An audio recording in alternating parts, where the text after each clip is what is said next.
हाँ, तो income from other sources के ऊपर rule soon low. Income from other sources में वो इनकम हम लोग का टैक्स लगता है जो बाकी 4 हेड में नहीं लगता है। मतलब अगर हम लोग के पास घर है और हम लोग उसको लेट आउट करते हैं और रेंट मिलता है, तो वो टैक्सेबल हो जाता है हाउस प्रॉपर्टी में। अगर हम लोग कहीं जाके जॉब करते हैं और सैलरी मिलता है, तो सैलरी टैक्सेबल हो जाता है सैलरीज में। बिजनेस करते हैं या फिर प्रोफेशन करते हैं, तो वो टैक्सेबल हो जाता है पीजीपीपी में। अपना कोई एसेट बेच देते हैं और उससे कोई प्रॉफिट हो जाता है, तो वो टैक्सेबल हो जाता है कैपिटल गेन।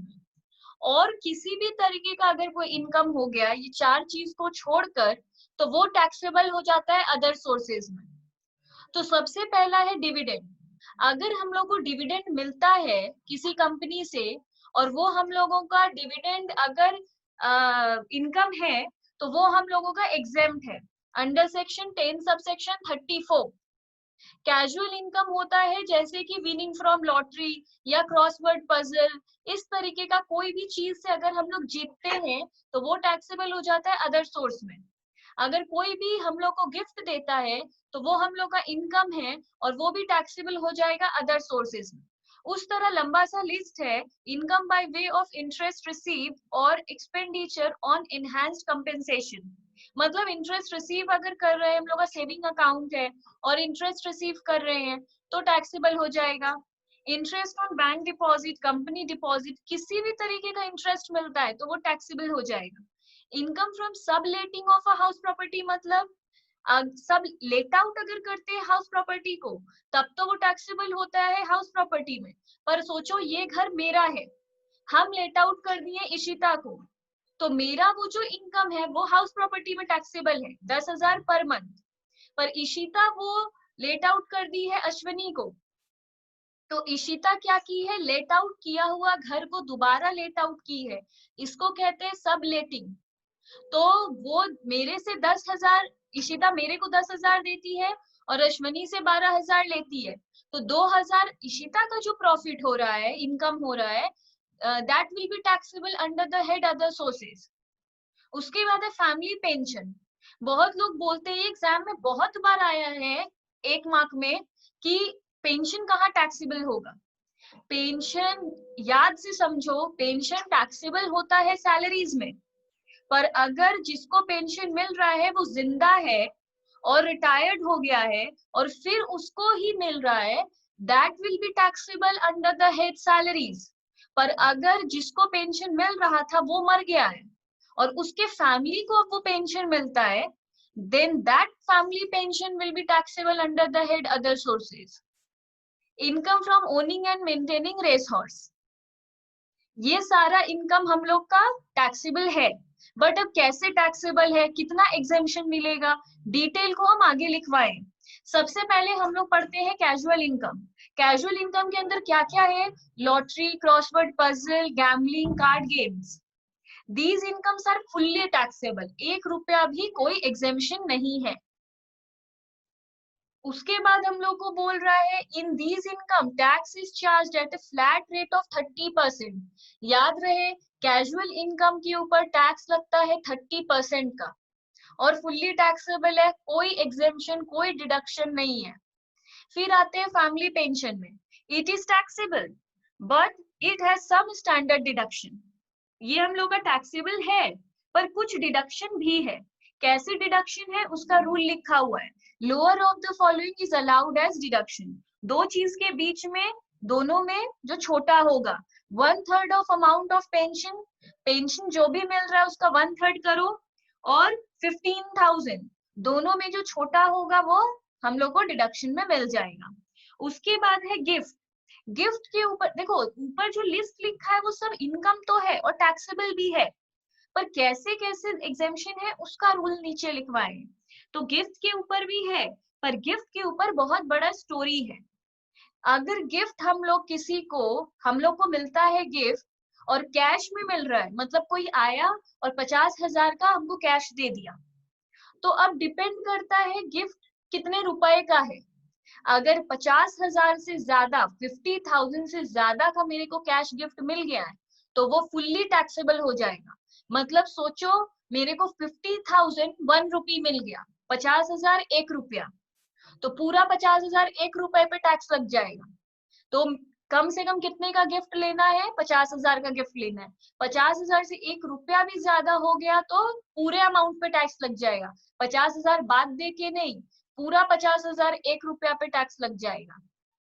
अब अगर हम लोग को गिफ्ट मिला, पर देखना है किस ओकेशन में मिला। अगर मेरे को मेरे शादी में गिफ्ट मिला है तो फिर जितने का भी गिफ्ट मिल जाए, किसी से भी गिफ्ट मिल जाए, फुल्ली एग्जेम्प्ट। तो ओकेशन मैटर करता है। दूसरा, अगर इनहेरिटेड गिफ्ट मिला है, मतलब पापा का था, बाय डिफॉल्ट मेरे को मिल गया, तो अलाउड है। कोई रिलेटिव अगर गिफ्ट देता है तो वो अलाउड है, टैक्स नहीं लगेगा। रिलेटिव के अंदर कौन आता है? कह सकते हैं पूरा फैमिली।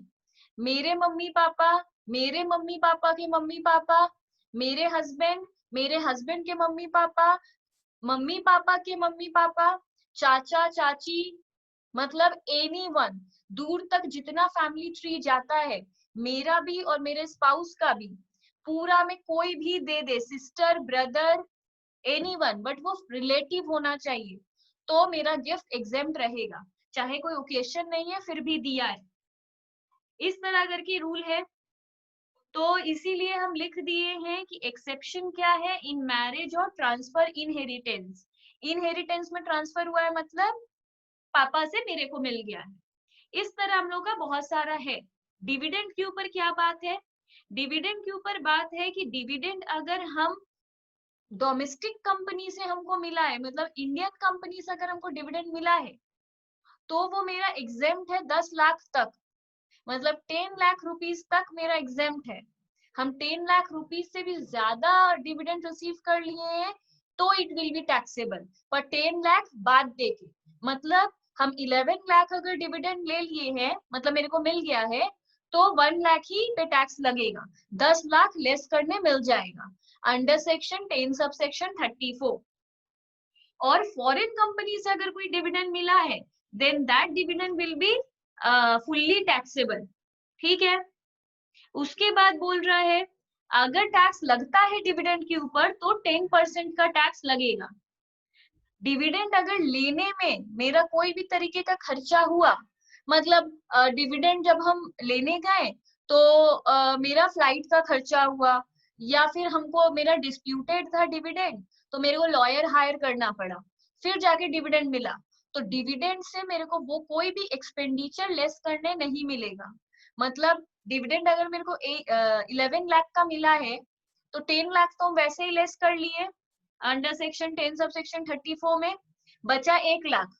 तो 1 लाख पे हम ये नहीं बोल सकते कुछ खर्च हो गया था मेरा, लेने जाना पड़ा, लॉयर के ऊपर खर्च हुआ, तो हम उससे 20,000 और लेस कर देते हैं, हम सिर्फ 80,000 पे टैक्स देंगे। वैसे नहीं होता है, कोई भी एक्सपेंडिचर लेस करने नहीं मिलेगा। उसके बाद ये सारा है। रिलेटिव का मतलब क्या है? सब कोई।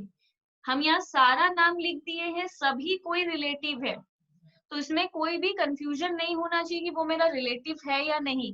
Anyone relative. इंटरेस्ट पे तो है ही, ये सारा बात। अब देखो जो हम सम दिए हैं, इसके बाद इलस्ट्रेशन 6 में बोल रहा है state the heads of income under which the following incomes are to be assessed. ये बहुत कॉमन क्वेश्चन है जो एग्जाम में आता है, 5 दे देता है और 5 मार्क्स का रहता है, तो इस तरह बताना रहता है। 90% स्टूडेंट ये रॉन्ग करके आते हैं। देखो illustration 7, P submits the following particulars of his income and outgoings for the year 1920. Last line दिया है compute is income from other sources. तो एग्जाम में हम लोग क्लियर है कि अदर सोर्सेज का सम है, तो computation of income from other sources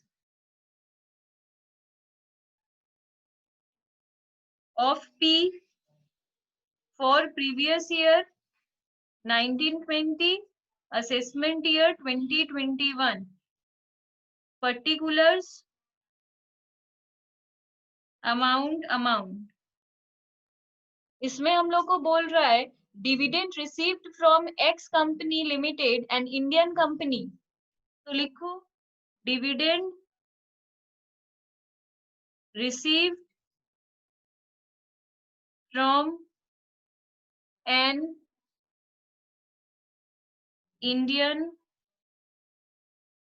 company, ये हम लोग का एग्जेम्प्ट है अंडर सेक्शन 10 सबसेक्शन 34, ठीक है, तो इस पे कोई टैक्स नहीं लगेगा, नील।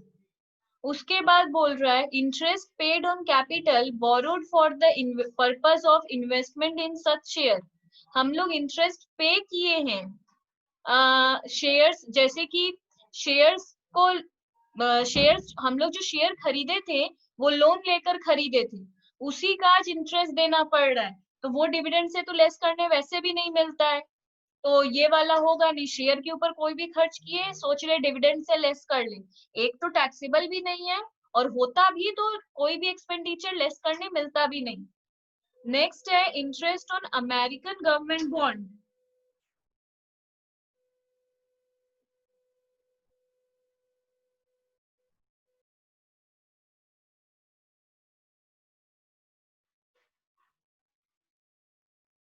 कोई भी तरीके का इंटरेस्ट टैक्सेबल है।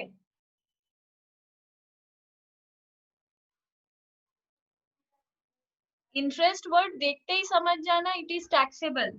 नेक्स्ट है winning from horse race,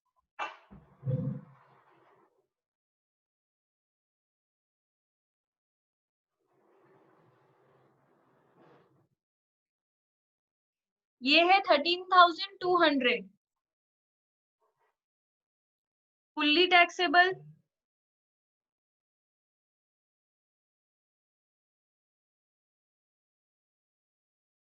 weaning from horse race और owning and maintaining race horse दोनों में डिफरेंस है।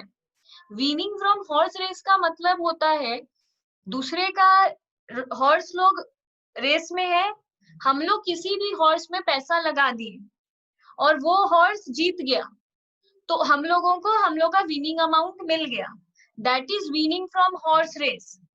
Owning and maintaining race horse का मतलब होता है हम लोग के पास खुद का हॉर्स है, हम लोग अपने हॉर्स को रेस में मतलब पार्टिसिपेट करवाए हैं और फिर वो हॉर्स जीत गया है, तो विनिंग फ्रॉम हॉर्स रेस में हॉर्स मेरा नहीं था, मेरा इस चीज का बिजनेस ही नहीं है। अभी हम लोग में से किसी को मन कर रहा है एक हॉर्स में पैसा लगाते हैं, ऐसे एक दिन लगा दिए, पर जो हॉर्स के बिजनेस में होता है वो बहुत सारा हॉर्स खरीदता है और वो सारे हॉर्स को मेंटेन करता है, और जब भी हॉर्स का रेस होता है तो वो उसको उसमें पार्टिसिपेट करवाता है, तो वो अलग चीज है। तो कोई भी कैजुअल इनकम में लिखा था विनिंग फ्रॉम हॉर्स रेस, पर owning and maintaining race horse हम अलग से लिखे थे, तो इस ये सब फुल्ली टैक्सेबल, हम क्लियर बोले थे casual income is fully taxable, कोई डिडक्शन कुछ बेनिफिट नहीं है, इसलिए ये फुल्ली टैक्सेबल। पर नेक्स्ट आइटम है income by way of owning and maintaining race horse, ये है हम लोग का 8900, इससे लेस कर देंगे जो एक्सपेंस इनकर हुआ है, इससे मिलेगा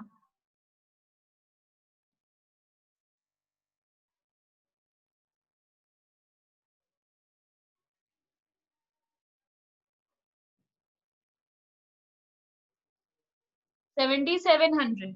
उसके बाद winning from lottery,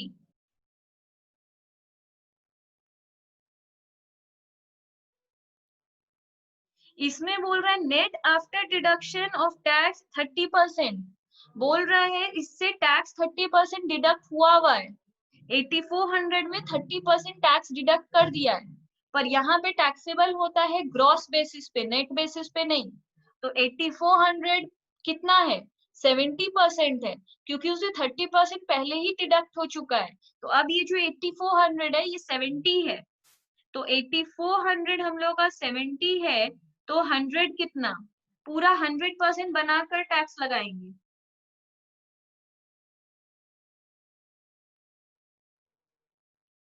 8400 divided by 70 into 100, 12,000। उसके बाद और कुछ नहीं है, तो इसको टोटल कर दो। मैम ये लॉटरी वाला फिर तो बता दीजिए ना, मेरा नेटवर्क कट गया था। बोल रहा है कि हमेशा जो भी कैजुअल इनकम होता है, विनिंग फ्रॉम लॉटरी हो या फिर इनका ये हॉर्स रेस हो, कोई भी तरीका कैजुअल इनकम हो, तो ग्रॉस बेसिस पे टैक्स लगता है। यहाँ पे हम लोग का 8400 दिया है, नेट नेट दिया है, मतलब उसे 30% टैक्स काट कर दे दिया है। तो ये 8400 हम लोग का 70 है, क्योंकि इससे 30 ऑलरेडी काट चुका है। तो इसको 100 बनाओ और फिर टैक्स में लगाओ। यहाँ पे इनकम में बताओ। ठीक है। तो ये आ गया इनकम फ्रॉम अदर सोर्सेज।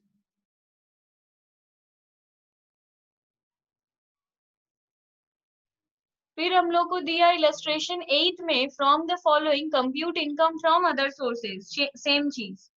तो computation of income from other sources for previous year 1920, assessment year 2021, particulars amount. पहला है interest from saving bank account.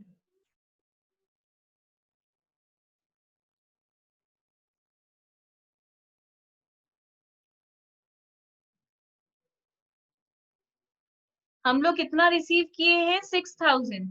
पर एक चीज हम बता दें, इंटरेस्ट हम बोले थे हमेशा टैक्सेबल होता है, पर सिर्फ इंटरेस्ट फ्रॉम सेविंग बैंक के लिए कुछ रूल है।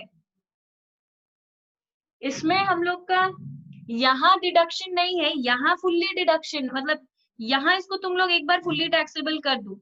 ये हम तुम लोग को टोटल इनकम के वक्त बताएंगे, यहाँ पे इसको फुल्ली टैक्सेबल कर दो। इंटरेस्ट इज ऑलवेज टैक्सेबल, बस यही याद रखो। उसके बाद है वीनिंग फ्रॉम लॉटरी।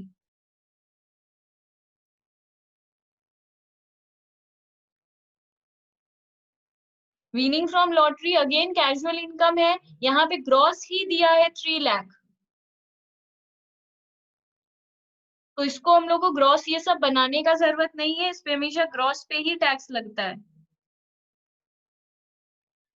उसके बाद दिया income from subletting.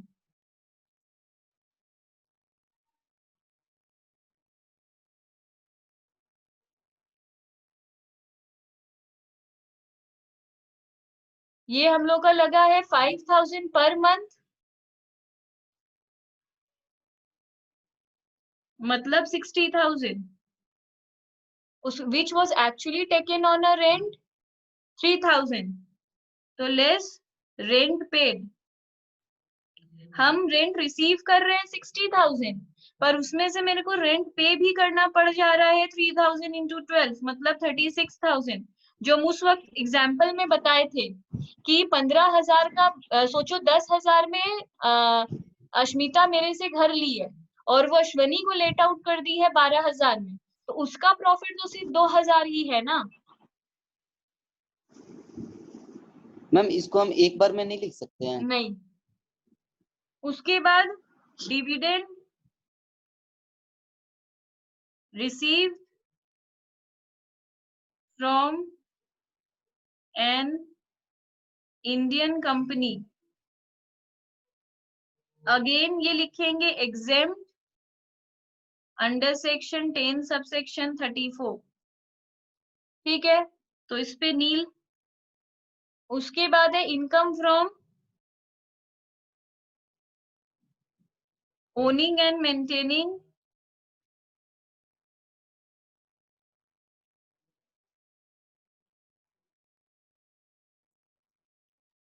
Race horse, इस पे है 10,000।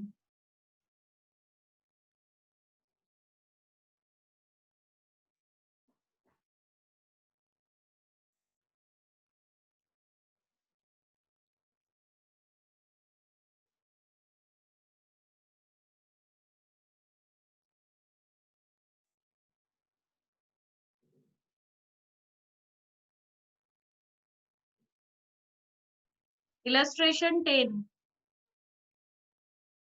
इसमें हम लोग को बोल रहा है state the head of income, same चीज, सिर्फ हेड बताओ। तो remuneration received from examining the university examination script,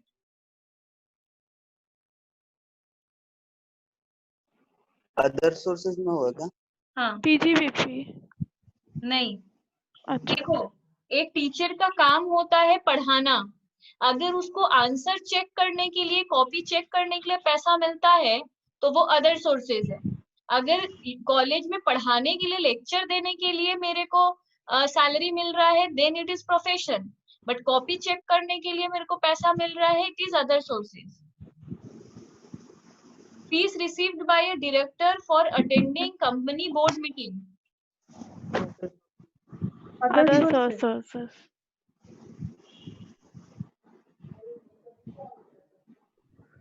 उसके बाद है interest on post office saving bank account, other sources. इसमें हम लोग बेसिकली अदर सोर्सेज में ये एग्जेम्प्ट है, अदर सोर्सेज में ये टैक्सेबल नहीं है, तो आंसर लिखते वक्त हम लोग को ऐसे लिखना होगा, अदर सोर्सेज में है पर एग्जेम्प्ट है। पोस्ट ऑफिस के ऊपर अगर हम लोग को इंटरेस्ट मिलता है तो उस पर टैक्स नहीं लगता है। ऊपर बोला है ना किस हेड में टैक्सेबल होगा, तो इसलिए इसमें सिर्फ ये लिख देंगे तो लगेगा टैक्सेबल है इस हेड में, पर इस हेड में एग्जेम्प्ट है। Income received from sale of house property, HP. हाँ कैपिटल गेन, एचपी। जब भी हम लोग कोई एसेट बेच देते हैं तब उसके ऊपर कैपिटल गेन लगता है। हाउस प्रॉपर्टी में कब लगता है? जब लेट आउट करते सिर्फ। Income received from TV game show, other sources. Other sources.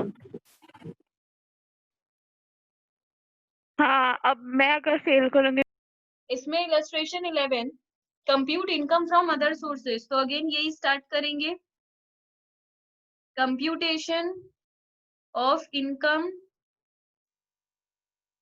From other sources of Mrs. Biswas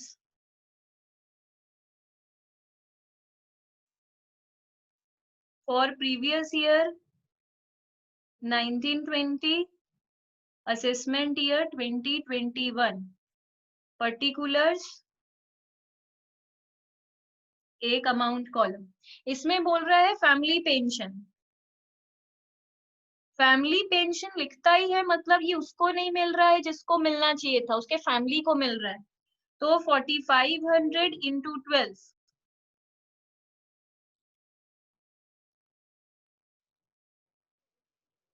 54,000, और मैक्सिमम डिडक्शन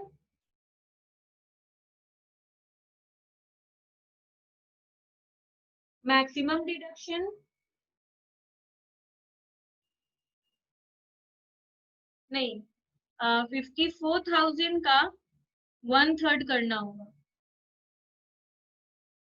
54,000 जो भी फैमिली पेंशन आएगा उसका 1/3, दैट इज 18,000, और फिर मैक्सिमम डिडक्शन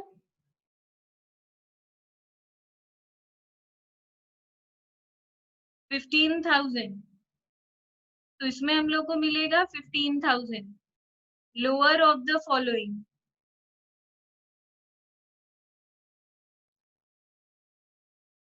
उसके बाद है हम लोग का dividend received from an Indian company,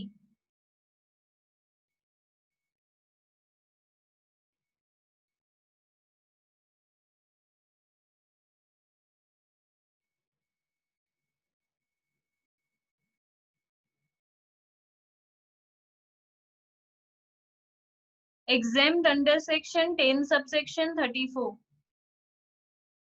उसके बाद डिविडेंड रिसीव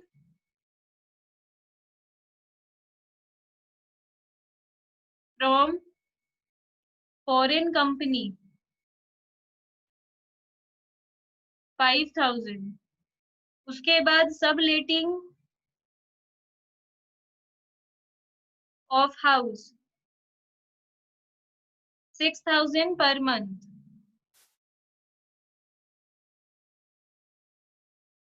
उससे लेस रेंट पेड 4500 into 12 मतलब 54,000।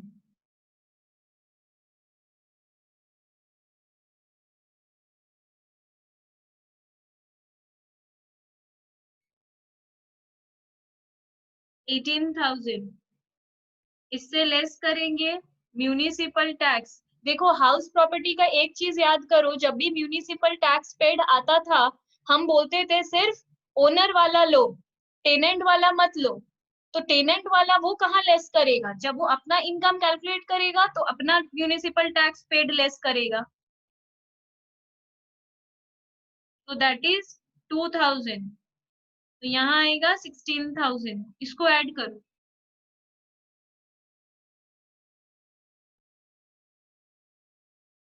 $36,000।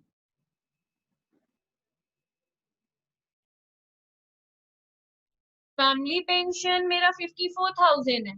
इस तरह मेरे को डिडक्शन मिल रहा है। तो ये मेरा रोमन 1 है और ये मेरा रोमन 2 है। इतना मेरे को डिडक्शन मिलेगा।